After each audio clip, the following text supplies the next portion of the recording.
BG, welcome to the Course Creation Incubator Podcast. It's so awesome to have you here. Thank you. I'm glad to be here. And thanks for And letting thank me you for call the you BG. opportunity. Oh, absolutely. I'm so excited to coach you today.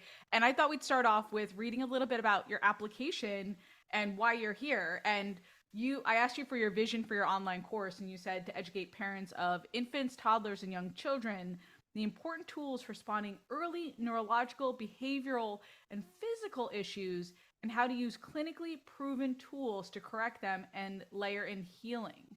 So, and then I know you have different course ideas. Like you can have a course idea for parents, and then you have course ideas for practitioners, and we'll get to that in a minute.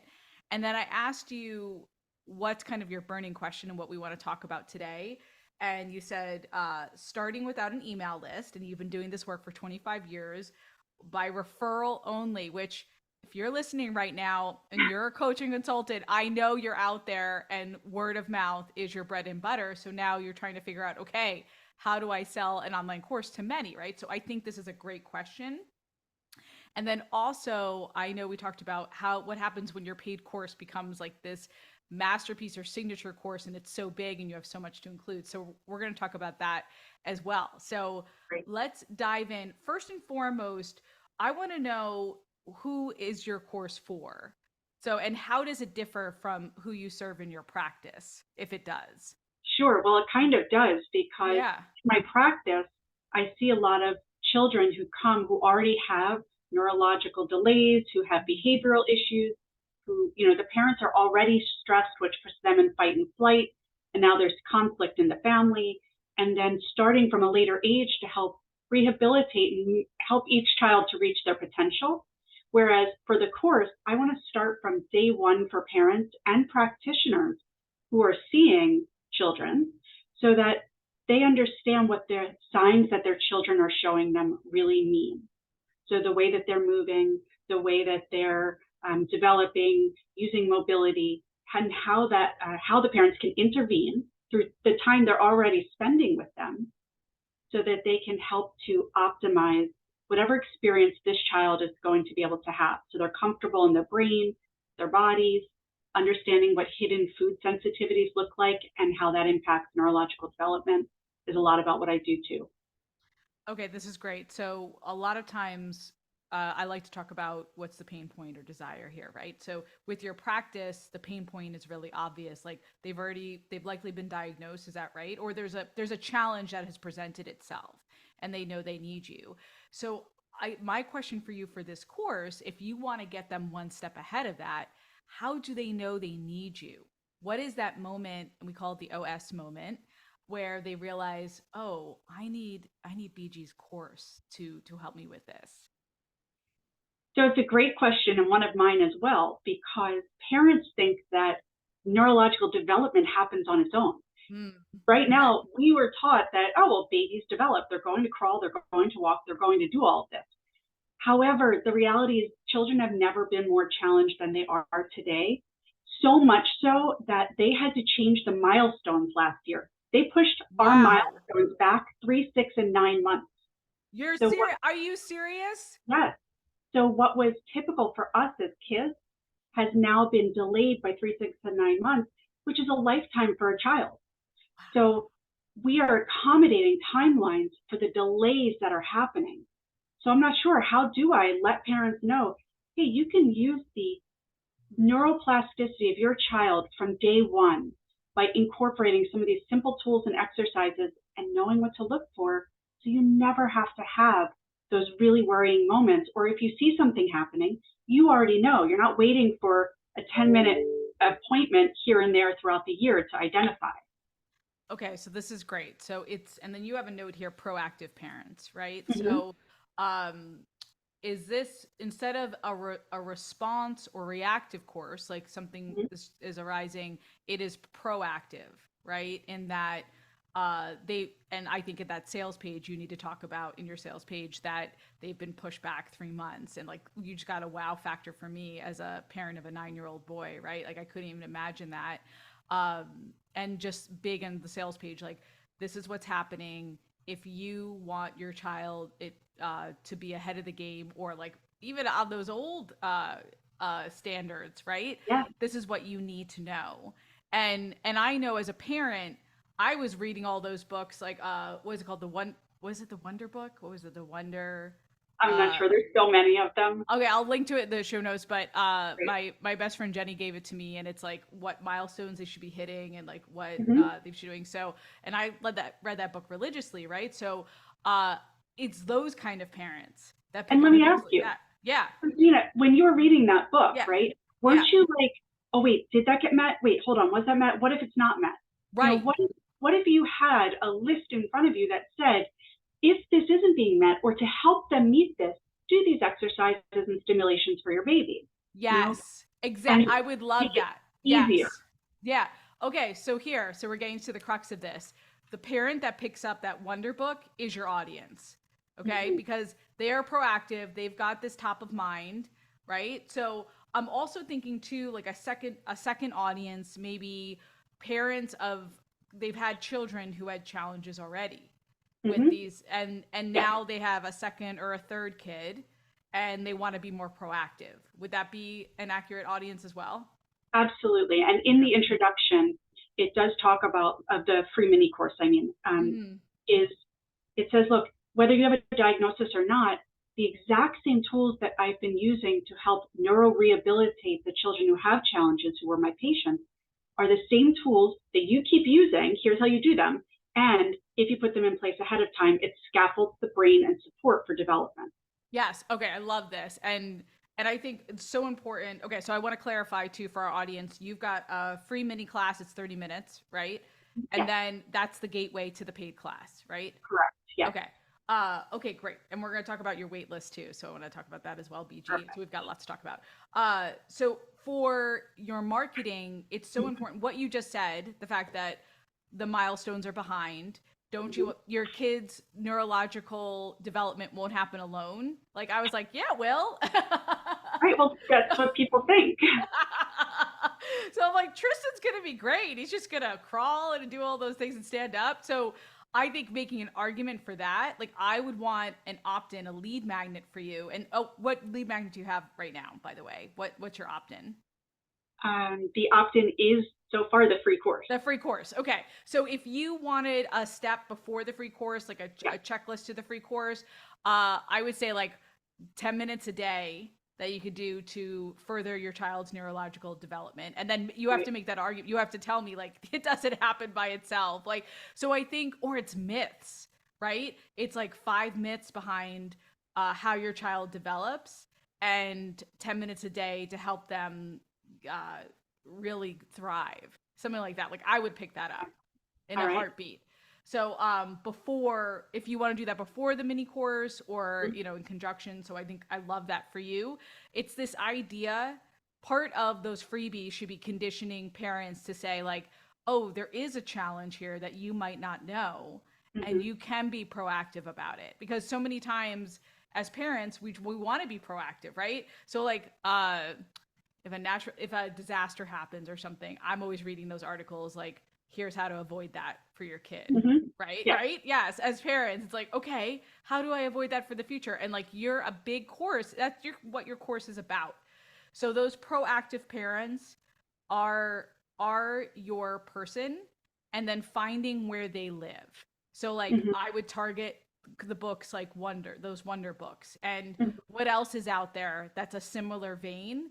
And Mhm. then like once you start doing ads and things like that, I don't say do ads right away, but Mhm. you can target where those people live. So I think Okay. that's really important for you, And how BG. do you do that? How do you So target, for instance? yeah, so I would say like what kind of Facebook group, and if you might have already done this, but like Facebook groups, right? There's a ton of parenting Facebook groups out there. Mhm. But what are the Facebook groups that are the proactive ones? And you know the ones because they're not crying and complaining about everything and just ranting. Right. They're proactively finding solutions to and their kids don't even have challenges yet, but they just want to make make sure they thrive and they're resilient, right? So those kind of groups, those kind of, I hate to say it, but achiever parenting groups, Mhm. that's your person. Right. So, and you weed out the rest, right? You don't want the ranting groups. So that's one way. Another way is to target actual publication. So, and this is where I need to get, I'm not as sophisticated as you are, BG. You know, like Parenting Magazine versus this other magazine. So it might not be mainstream. It might be a little more targeted, right? Like, what are those magazines? Like, I think about Bo Eason is a client and mentor of mine. And Bo has introduced me to a world of biohacking and JJ Virgin and all these guys, right? That's your audience. Mm-hmm. That's your audience, not Right. not the everyday parent. Does that make sense? It totally does. Yeah. Yeah. So and you just gotta think, and then maybe they follow JJ Virgin, Dave Asprey, right? They Mm-hmm. follow the bulletproof dude. And those kind of parents are gonna be more interested to what you have to say and more proactive and an achiever on that. Right. Okay. So Yeah. I want you targeting them, I want you going after them. And let's talk about, this is different from your typical patient, right? So you want to create an avatar. So do you have an avatar for the course? Like, do you know it's a mom in her 30s, it's her first kid. She's been proactive because she grew up with a sister who had some, do you have something like that? So I do, but I Yeah. came up with really well, even if I just do the parents, I came up with two completely different avatars. So one, It's great. one is, yes, that parent who is interested in reading all the books, and I explain it like they got dressed, they drove to the gym, and they started going like this with the muscle. But if they just changed the position a little bit, they'd get that really big hit for their kids.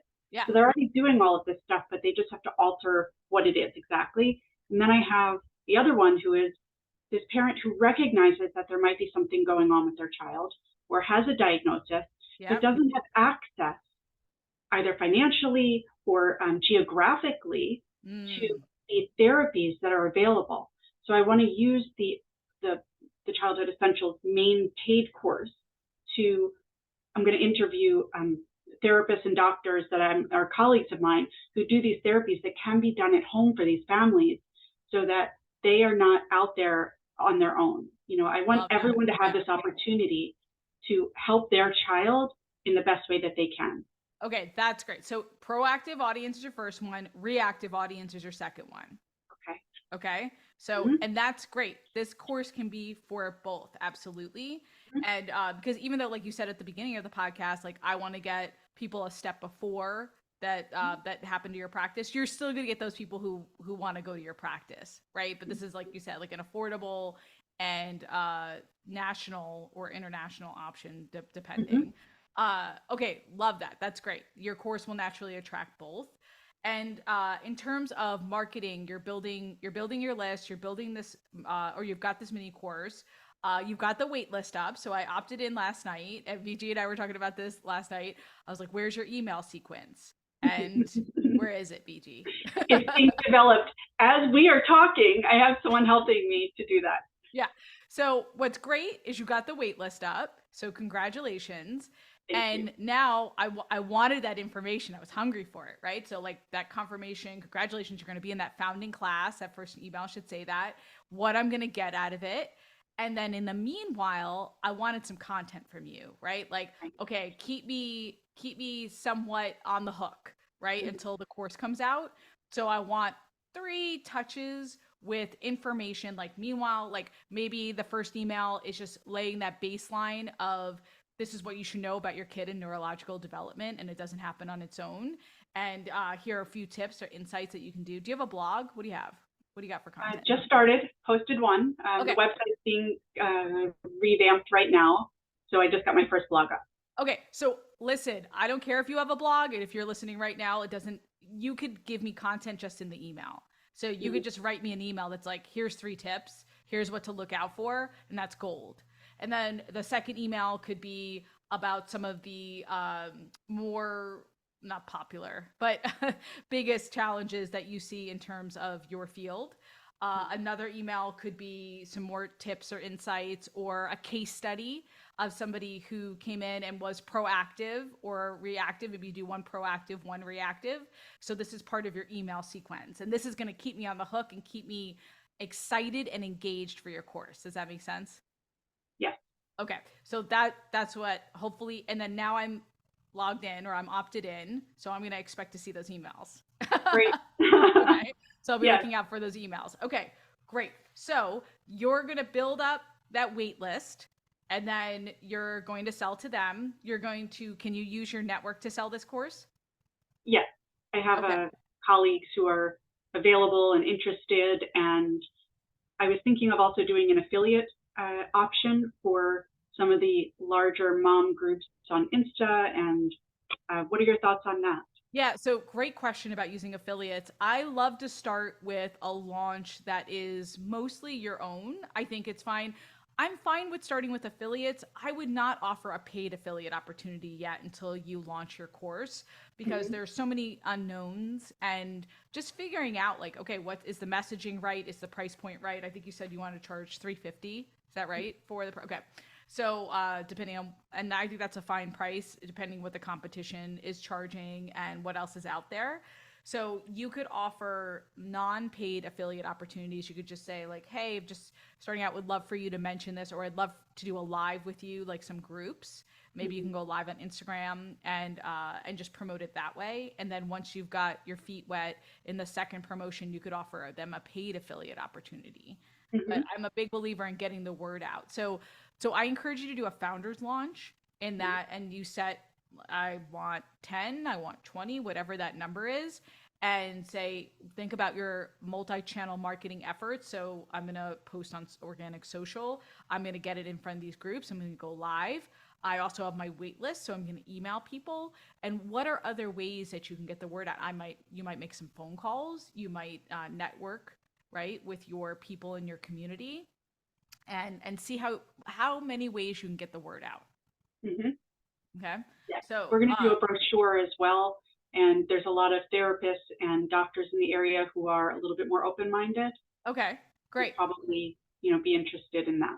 Yeah, so you might invite them to do a call with you the first time around, like do a 20-minute strategy call, BG. It doesn't have to be with you. It could be somebody who works for you, who just talking them through what's included in the course, what they're getting, how it works and things like that. So, and that's another great way for you to invite people to your inaugural class, into your founding Mm-hmm. membership. Okay. Okay. So I like that. I like that strategy for you. And I know direct mail really works. So, I mean, that's not something I would usually say on this podcast, like get your direct mail, but because you're a practitioner, that makes sense for you. And that's Got it. another way for you to get the word out. So I love that. I want to shift gears a little bit and talk about what's going into that paid course because before we hopped on here, you mentioned that you have too much, like there's so much that you can mention, right? In that essentials course, the paid essentials course. So where my question for you is if you were going to start smaller or maybe like even a piece of that, what could you start with in terms of your paid course? Well, I guess I'd have to think about the pain points of my avatar and Mhm. really, what are their concerns and what are they willing to look at. Um, so there is the digestive struggles for kids with all the allergies and Mhm. sensitivities and how that affects them neurologically. And then there is the mobility aspect, which I think is even less known.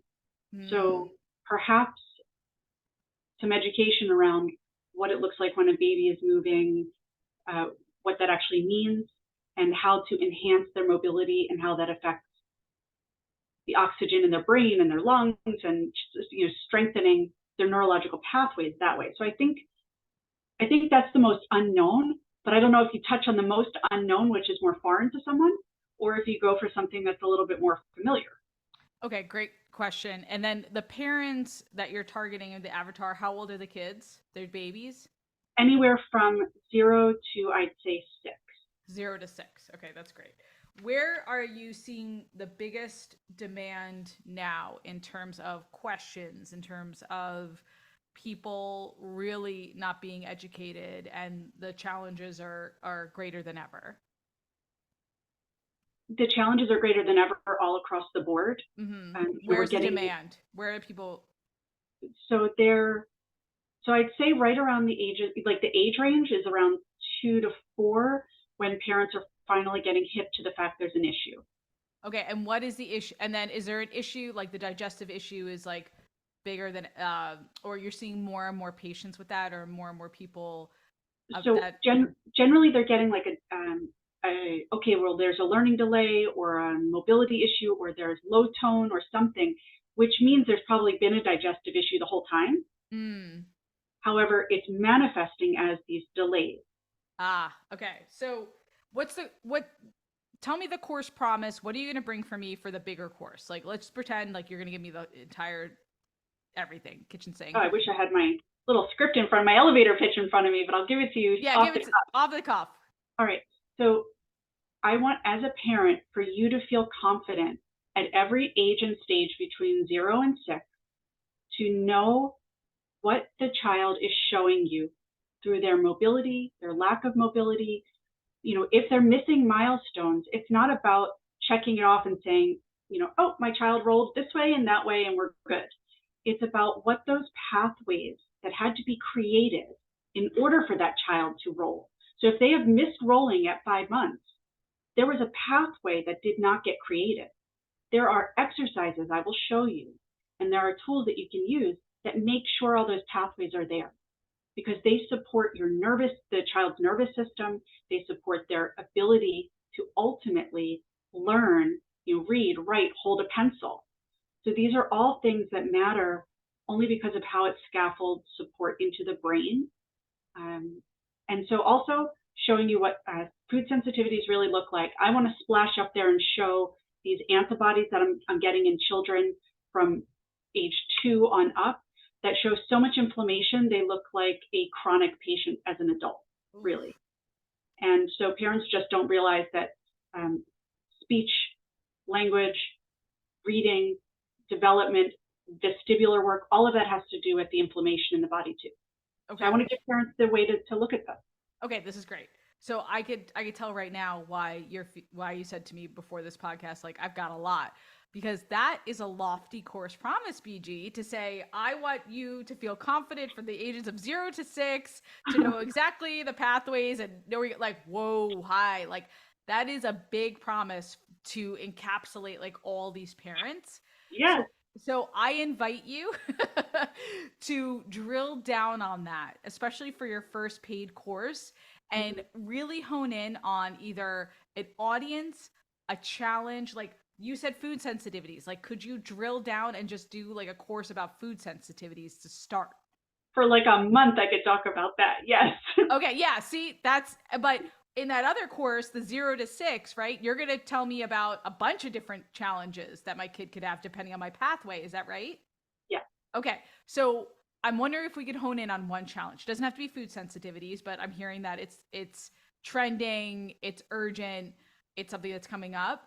But maybe you start with that challenge. And maybe it's food sensitivities that show up from 0 to 2, or like, what did you say, 2 to 4? Well, 2 to 4 is where they're getting these diagnosed learning disabilities, missed milestone delays showing up that do get affected and impacted and healed and remedied when foods that they're sensitive to are removed a lot of times. Okay. Or another way, see, there's so many ways to do it. It's fun. To narrow down your course promise is to say, I'm going to give parents from 2 to 4 with kids who are having mobility delays a pathway to be a detective to figure out what's really going on. Wow, that's really drilled down. That's specific.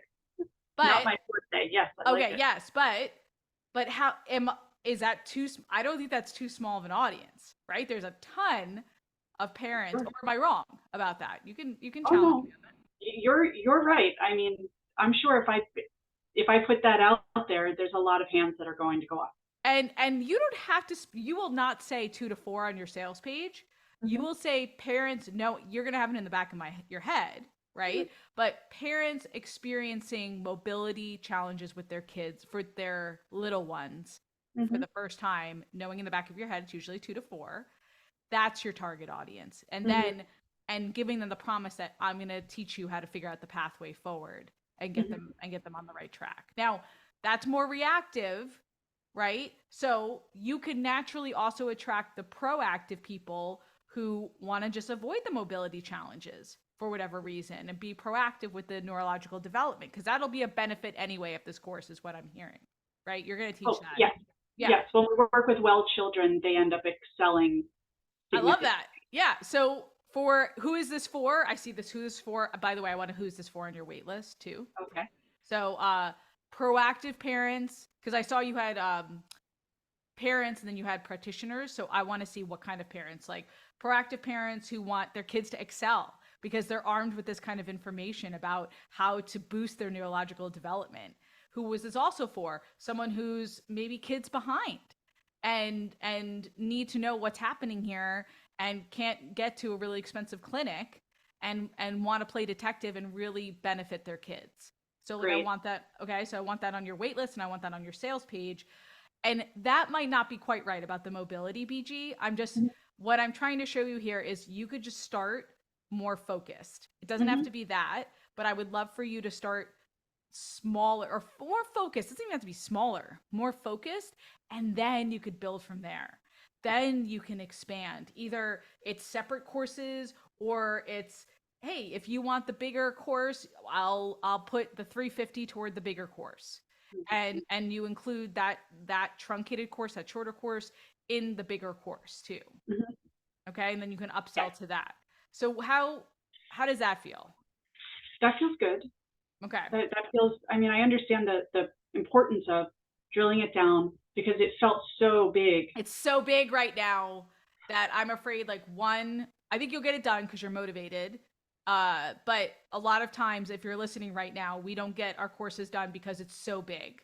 And starting small or starting focused is a great way to really dip your feet in the waters, build up courses, build up your empire. And then you could see, and then you'll figure out, you'll talk to me in 2 years and you'll say, you know what, Gina, I needed to put out this course first. It was smaller. And then I put out pillared courses, like about each, because I was on your website and I saw all these challenges, right? So I was like, oh, it could be digestive, it could be mobility, it could be this and that. Like those could be standalone courses, or you can buy the bigger course, right? That's like, I'm going to cover all these things, or it's a library course. Right.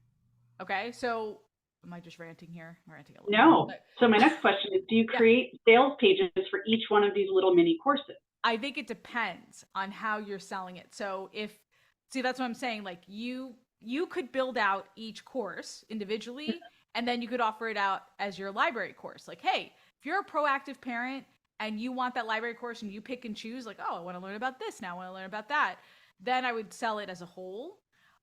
And then, but yes, you can just start with mini sales pages. You don't short form sales pages. By the way, is something I teach in the 6-week accelerator about short form sales pages. You don't need a long form for these courses. Okay. Especially starting out. Okay. Okay. So, but yes, I would like to see, and you have a start of that with your wait list. Mm-hmm. Oh, Yeah, we have so a sales page like 90% done right now. great. Okay, great. Yeah. So It's this long though. yeah, that's long. Is it long? Yes, Or it's yes, long. okay. But So that's okay. Look at it with a focused eye. Like if with a new eye to your focused course promise. yeah. And then Yeah. do I really drill down on what I'm promising here and what I'm delivering? Yeah. Okay. Okay. Mm-hmm. Before we wrap, what didn't we cover, BG? What other questions have I brought up Well, for you? how about this? So you mentioned, you know, sending some kind of content, 10 minutes a day or 5 minutes to help them thrive, or Yes. preventing them from thriving. Is that more like an email, a PDF, a Great question. Okay. video? So I would love for you to have consistent weekly content. If you can't do weekly, every other week is great. If you're listening right now, you guys know I talk about this all the time. So if you can get a bi-monthly blog up where you're teaching that kind of added value, that's great. It could manifest itself in a lead magnet for you too. I know you've got that mini course. Sometimes when I have a mini course, sometimes I like to have like just a checklist or PDF download to play against it as well. People have different modalities. So it could be a checklist. It could be a 5-day guide to 10 minutes a day to better neurological health for your child. That is a horrible title, but you understand where I'm going. Like I would opt in for that, Right. so that is so benefit driven and it is something different that I don't see all the time. So it could be a lead magnet. It could be a bi-monthly blog or a weekly blog. You could release weekly emails that give tips, right? But then I would invite you to include that as part of your website so you can get that traffic. So it can manifest itself in many different ways. Do you mean putting it on as a blog? Correct. Right. Okay. So it could start out as an email and email only, and then you also transfer it over to your blog so you get the SEO. Got it. And then you could drive traffic to it from your Instagram. What's your platform of choice? Is it Instagram? It's Instagram. Yeah, so you can drive there from Instagram as well. Okay. I think I got a lot of great information. Thank you, Gina. And as a mom, let me ask you this. Yeah. So I want to make sure that I am not on the side of fear mongering. So this is all about creating a platform of resilience, as you said, for the child, and making sure that everyone just feels like they have the tools. Because one thing I've seen is that people say, well, milestones don't matter as long as doesn't matter if they skip crawling as long as they walked. But for me and for the people who do neuroscientific research on development, we see that's not true. And it results in these other issues later down the line that don't create as much support for the brain. But how do I say all that in a way that doesn't scare moms away? I think you do it exactly like you did on this podcast. You were honest, you were authentic, you were warm, and you do that, and you're the epitome of that on your sales pages and your content.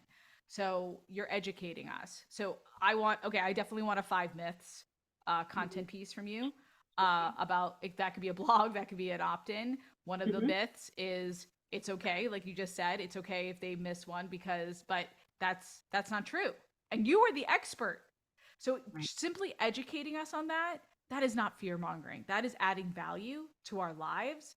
And I love your approach, and no one will ever say, oh, you're just trying to scare me, especially if you come with this delivery and you're educating and empowering us, which you are as moms and as parents.